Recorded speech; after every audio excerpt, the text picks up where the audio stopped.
नमस्कार, आप देख रहे हैं मेरा मीडिया। मैं हूं आपके साथ चंद्रा सिंह। स्वागत है आपका जोहार झारखंड में। चलिए रुक करते हैं अब तक की सुर्खियों पर। निरसा में सांसद बनाम विधायक, सड़क पर सियासी संग्राम।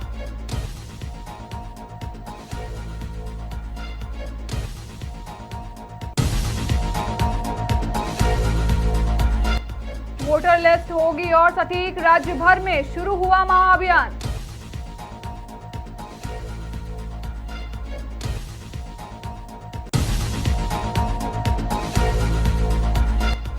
पलामू के पंडवा में एक परिवार पर मौत का कहर, 5 जिंदगी हुई खत्म।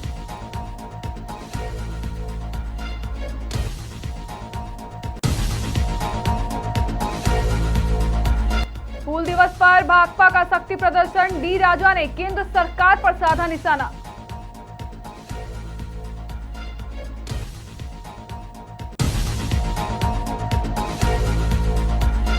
हूल दिवस पर भाकपा का उल गुलाम संदेश, दलितों के हक और जमीन बचाने की ऊंची आवाज।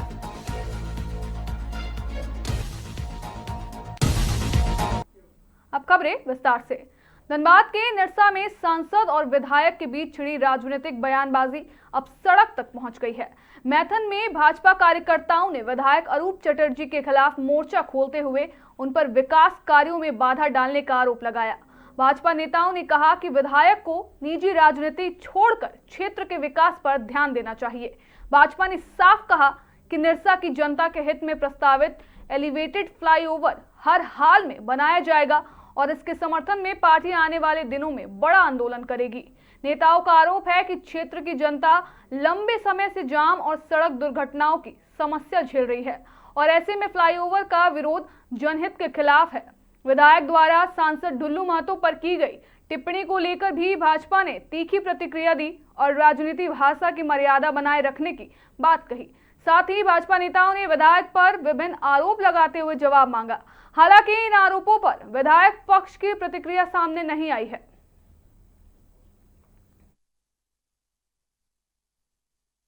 सांसद जी अगर टिकट ना मिले, निर्दलीय लड़े तो मुखिया नहीं लड़ सकता। मैं कहूँगा अरूप चटर्जी जी को गठबंधन अगर समर्थन नहीं करता, जिसमें जेएमएम, कांग्रेस, राजद नहीं होता, तो क्या वह चुनाव जीतते?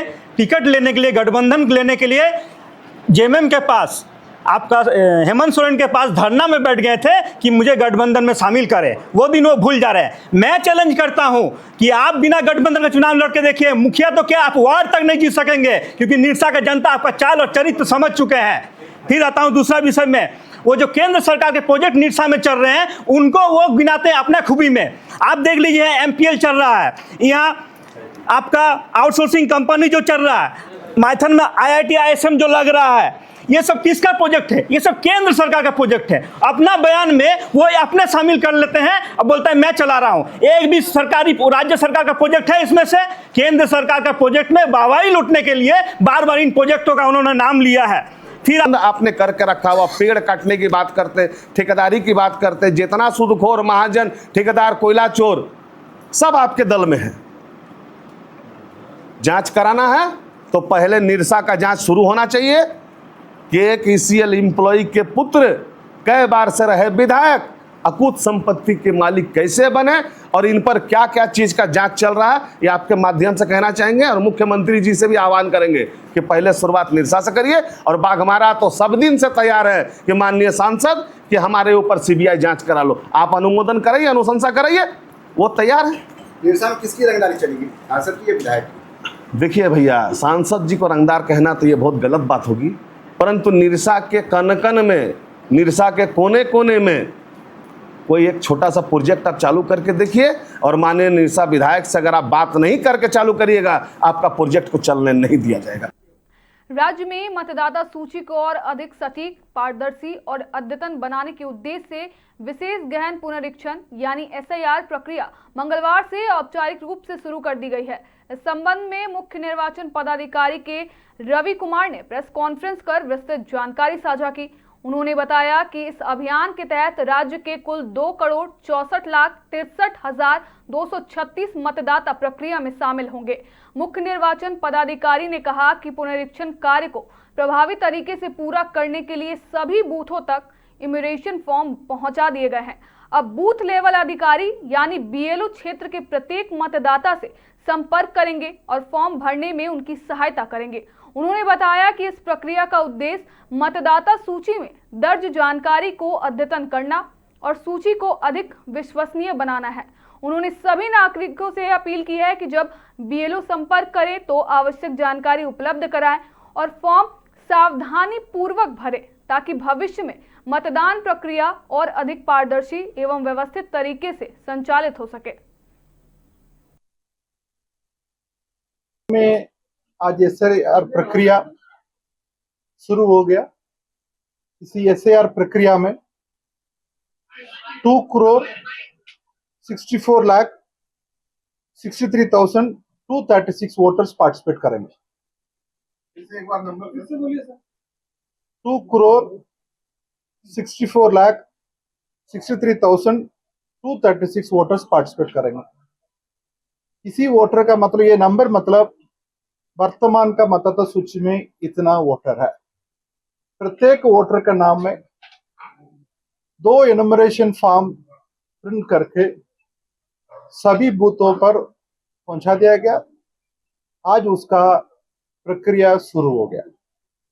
आज एनुमरेशन प्रोसेस के लिए आज से वो बीएलओ है प्रत्येक वोटर का संपर्क करते हुए अपने एनुमरेशन का काम करेंगे।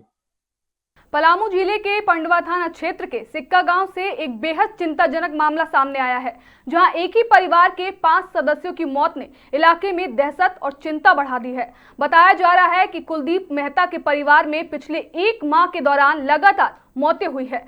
इनमें से 2 लोगों की मौत इलाज के दौरान रिम्स में हुई। वहीं परिवार के कुछ अन्य सदस्य अब भी अस्पताल में भर्ती हैं और उनका इलाज जारी है। जानकारी के अनुसार पीड़ित परिवार बीमारी के कारणों को लेकर असमंजस में रहा और झाड़ फूंक का भी सहारा लेता रहा।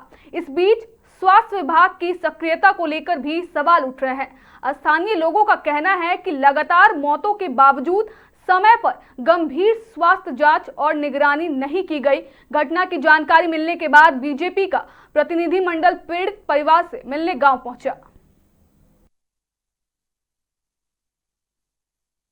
कुलदीप महतो जी का, इसके बाद एक एक दिन बीच करके लगातार 5 मौत यहाँ हुआ एक ही परिवार में।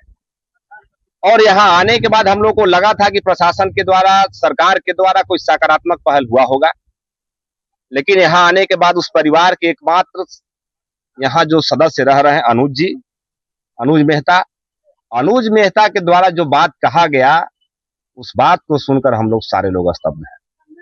अनुज मेहता का कहना है कि 5 लोगों का हमने अपने हाथ से दाह संस्कार किया, आग दिया, और 5 लोग के देने के बाद भी हमको किसी प्रकार का कोई मदद नहीं मिला। दाह संस्कार का भी सारा खर्चा इन्होंने उठाया, जैसा कि भी उन्होंने कहा कि जमीन बंधक रख के हम इलाज करवा रहे हैं, और एक इसकी जो माँ बची है उसके इलाज में जो ब्लड का आवश्यकता है, ब्लड नहीं मिल रहा है। और जिस प्रकार के स्थिति में यहाँ मेडिकल कॉलेज से 12-13 किलोमीटर के बीच का दूरी है, अभी तक मेडिकल कॉलेज के वरीय टीम कोई भी व्यवस्था कहीं स्थानीय स्तर पे खुलता है तो उसका मकसद होता है कि तेजी से वहां काम हो। मेडिकल कॉलेज में इतने डॉक्टर हैं, स्पेशलिस्ट हैं, सारे लोगों को आकर स्पेशलिस्ट डॉक्टरों को बुलाकर यहाँ ला के किस प्रकार का स्थिति है उसका जांच करवाना चाहिए था और एक तहकीकात पर पहुंचकर उसका इलाज करना चाहिए था, लेकिन लगातार मौत हो रहा है। झारखंड सरकार हूल दिवस के अवसर पर हजारीबाग में भारतीय कम्युनिस्ट पार्टी यानी भाकपा ने विशाल कार्यकर्ता सम्मेलन आयोजित किया। कार्यक्रम में पार्टी महासचिव और पूर्व सांसद डी राजा, राज्यसभा सांसद पी संतोष समेत कई वरिष्ठ नेता शामिल हुए। सम्मेलन के दौरान डी राजा ने केंद्र सरकार की नीतियों पर सवाल उठाते हुए महंगाई, जल जंगल जमीन, विशेष गहन पुनरीक्षण यानी एसआईआर प्रक्रिया और राम मंदिर दान राशि से जुड़े कथित मुद्दों पर सरकार को घेरा। उन्होंने कहा कि सरकार आम जनता की समस्याओं से दूर होती जा रही है और लोकतांत्रिक तरीके से राजनीतिक बदलाव की जरूरत है।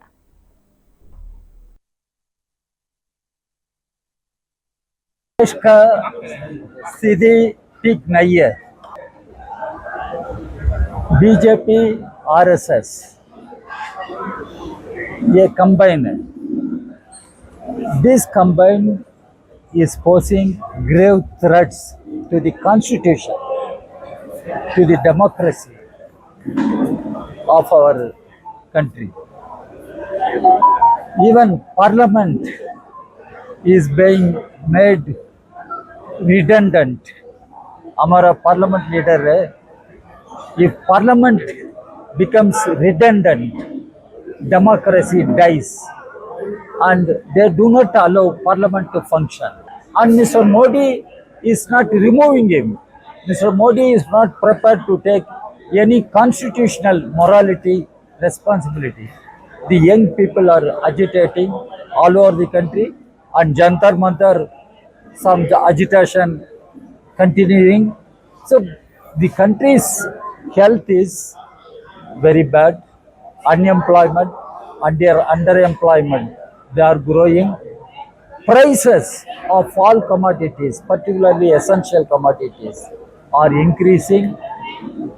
The purchasing capacity of our people is falling, and value of rupee, Indian rupee, has already fallen to a shameful level.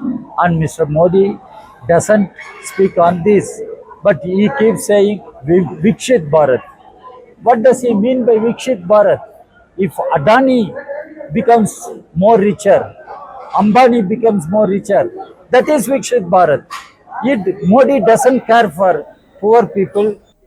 Palamu के चैनपुर प्रखंड अंतर्गत हरबोंगा टोला अकड़ाहाई में हूल दिवस के मौके पर भारतीय कम्युनिस्ट पार्टी की ओर से सभा का आयोजन किया गया। कार्यक्रम की शुरुआत शहीदों की स्मृति में 2 मिनट का मौन रखकर की गई।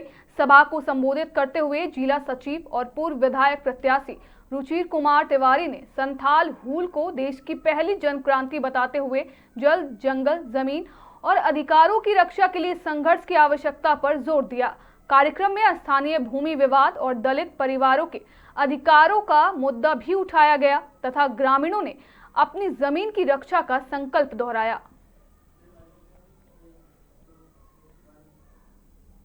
झारखंड में सहायक आचार्य नियुक्ति प्रक्रिया के बीच एक चौंकाने वाला मामला सामने आया है।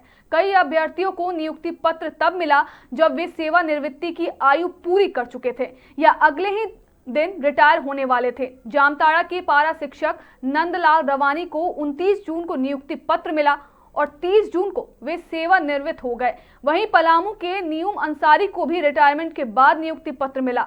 वर्षों के इंतजार के बाद मिली यह नियुक्ति अब बहाली प्रक्रिया में हुई देरी पर गंभीर सवाल खड़े कर रही है। खुशी हुई, लेकिन साथ साथ दुख है कि कल हम सेवानिवृत्त हो रहे हैं। आप कल रिटायर हो जाएंगे? कल रिटायर हो जाएंगे। कब से आप ट्राई कर रहे थे और रिटायर के समय? 2013 से।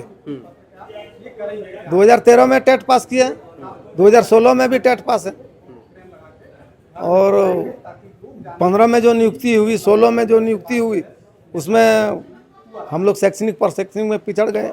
उसी समय यदि सरकार एक नियुक्ति परीक्षा ले लेती तो शायद हम लोग बन जाते। सर, आप एक दिन भी जाके नौकरी नहीं कर पाएंगे? नहीं कैसा लग रहा है? बहुत दुख लग रहा है, जिसको हम अपने बयान नहीं कर पा रहे हैं। हम लोग बहुत पहले से थे, लेकिन इनका नीति के चलते हम लोग पिछड़ रहे थे। से लेकर 10 साल तक अभी काम करेंगे, एनर्जी है मेरे पास, लेकिन सरकार देगी तब ने। According to rule, government rule, हमने तो रिटायर कर गया 60 साल के बाद। आपका 60 साल हो गया? हाँ, 60। फिलहाल के लिए इतना ही। बाकी तमाम खबरों के लिए बने रहें मिरर मीडिया के साथ।